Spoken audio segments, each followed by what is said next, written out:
लगोगी हिमा। वाह क्या सीन है।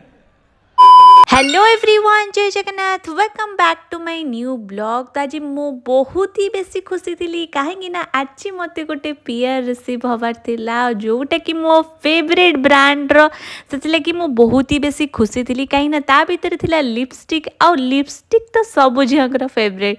तो खुशी केमती नहबी। तापर मुझे घर को मो भाई भौणी बिलेटेड बर्थडे सेलिब्रेशन करने को। एक्चुअली भौणी बर्थडे सर जाइए, भाई बर्थडे ता परदिन थिला।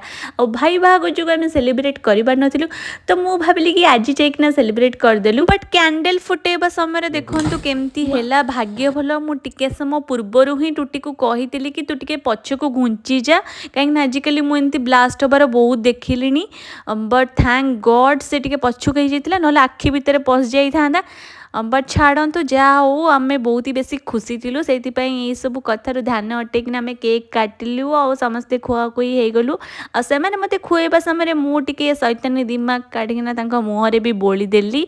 तो आज ब्लॉग टे मुझे एंड कर देखा गोटे नुआ ब्लॉग रे।